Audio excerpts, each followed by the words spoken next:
A finales del siglo XX, la vida cotidiana se pone bajo el foco de atención del pensamiento contemporáneo. La moda, los hábitos de consumo, los tabúes sociales se vuelven una pieza de estudio, así como también las palabras y la irrupción de los medios de comunicación masiva. Entre los pensadores más influyentes de esta época se encuentra Roland Barthes. Barthes fue un lúcido crítico de la sociedad de su tiempo.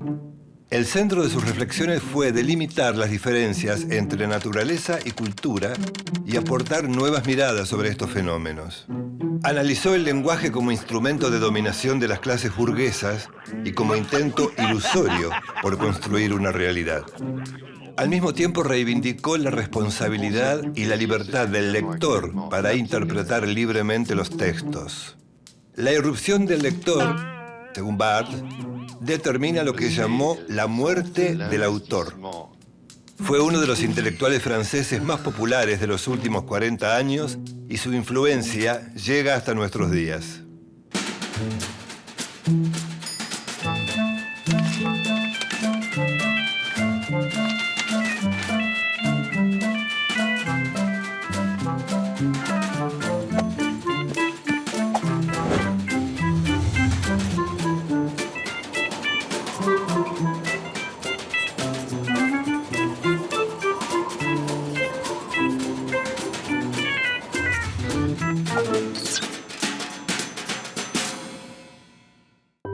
Roland Barthes nació en Cherbourg, Francia, el 12 de noviembre de 1915.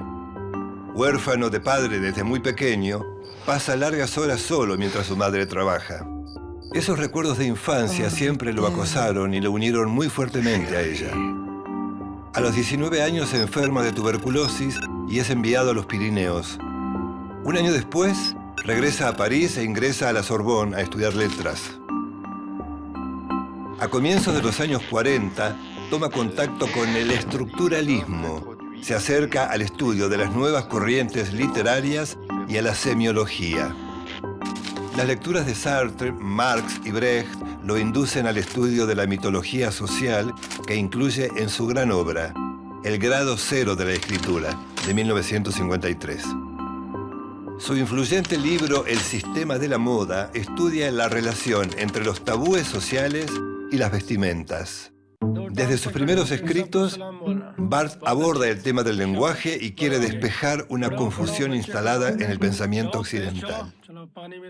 El error deriva en pensar que el lenguaje es algo natural. Es una construcción social, al igual que la religión, el estado civil o los logros académicos. Ser casado, católico y graduado universitario no tiene nada de natural. Para Barthes es un mero accidente estadístico. Cuestiona la palabra natural que se aplica a lo que es socialmente aceptable, o moralmente deseable, o estéticamente placentero. Es natural comer, dormir, hacer el amor y usar el lenguaje. En cambio, no es natural qué comemos, cómo dormimos o hacemos el amor, o qué palabras usamos. Construcciones sociales que varían según la sociedad en la que se vive y la clase a la que se pertenece.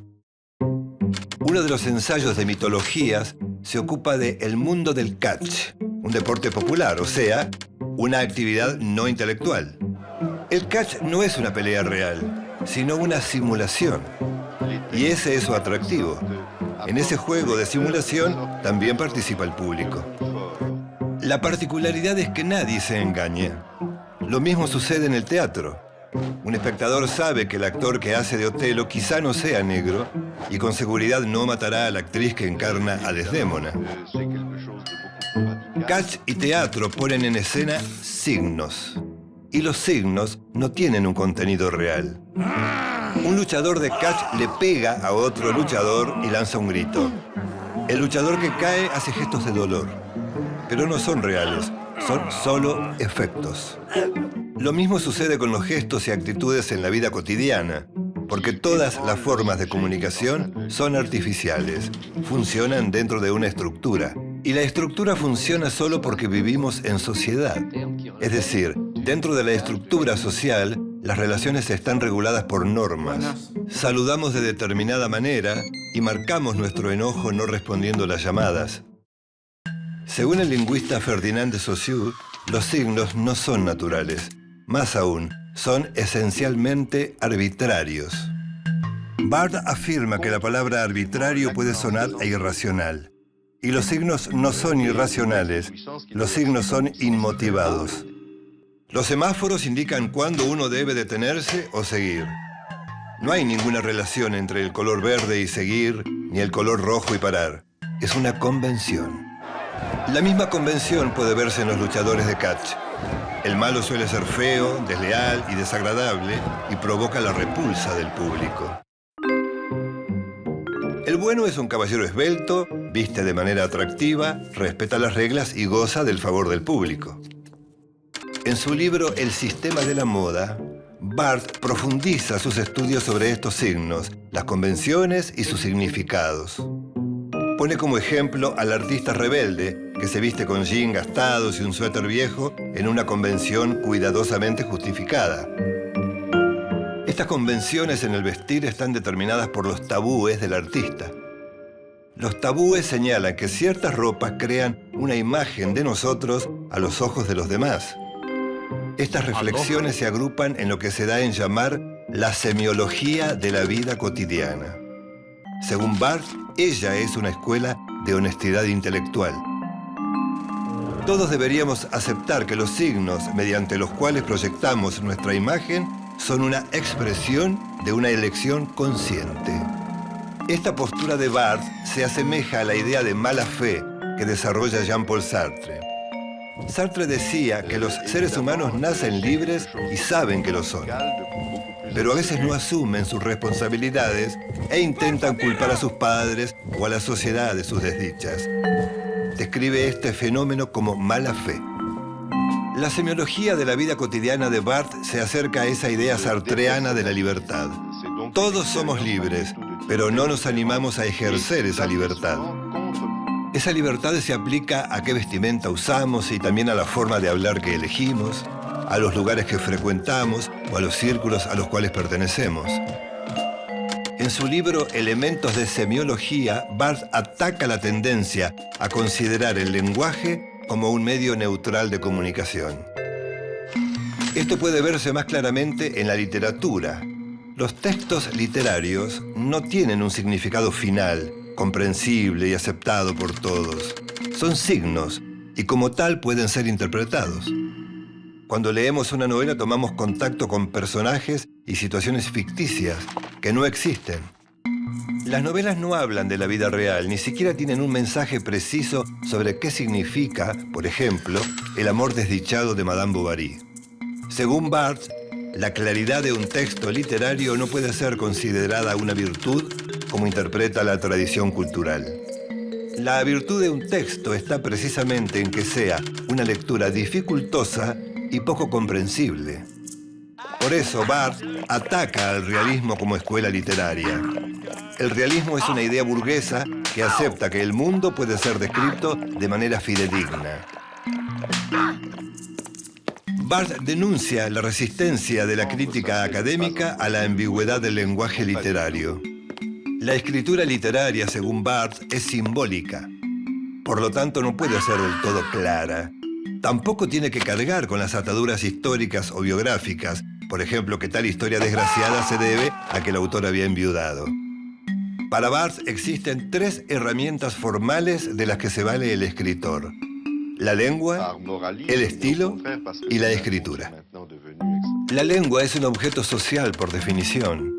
Es una convención compartida, por lo tanto, no es un lugar de compromiso para el escritor. El estilo es la expresión de su mitología personal. Es algo que está en su propia biografía y a lo que no puede renunciar cuando escribe. El verdadero lugar de elección y compromiso es la escritura. Es decir, cómo se usa la palabra y qué sentidos genera en el lector. A diferencia de la lengua y el estilo, la escritura es una herramienta que cumple la función de unir la creación del autor con la sociedad. Pues la escritura es lo que tiene en común el artista y su público. Barthes desautoriza el papel de la crítica literaria que busca una explicación del texto. Una obra literaria no puede ser comprendida en el contexto de la vida del escritor. es inútil intentar entender qué quería decir el autor. Cuando el lector asume su libertad para leer, es decir, lee sin la obligación de entender qué quiso decir el autor, lo que provoca es, en palabras de Barthes, la muerte del autor. El texto literario no habla de lo que el autor expresó, sino de lo que el lector leyó. Por eso, la muerte del autor, dice, tiene una consecuencia inmediata: el nacimiento del lector.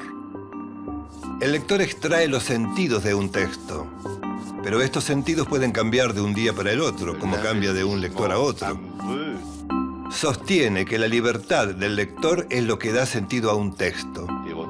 Y en eso no interviene la intención del autor ni lo que los críticos llaman contenido. La lucha contra la lectura conducida de un texto tiene que ver con su postura respecto del lenguaje como construcción.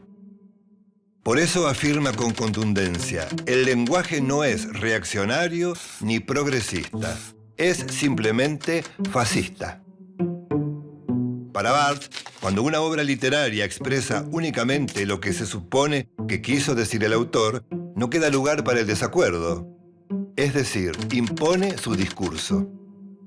En uno de sus libros fundamentales, El placer del texto, Barthes insiste en relación entre el texto y el poder, unido a otra de sus indagaciones: el placer. Si la libertad es despojarse del poder, solo puede haber libertad fuera del lenguaje, dice. Es lo que Barthes llama el esplendor de una revolución permanente del lenguaje, es decir, la literatura leída al modo de Barthes. En 1980, un año después de la muerte de su madre, Barthes sufre un accidente en la calle. Muere atropellado por una camioneta de una lavandería enfrente de la Sorbonne, después de haber almorzado con François Mitterrand y con su amigo, el filósofo Michel Foucault. Rebelde, inconformista y transgresor, Barthes representa una nueva forma de escribir y de pensar. Su pensamiento no es una mera ocurrencia intelectual, sino una contribución al surgimiento de una nueva sociedad.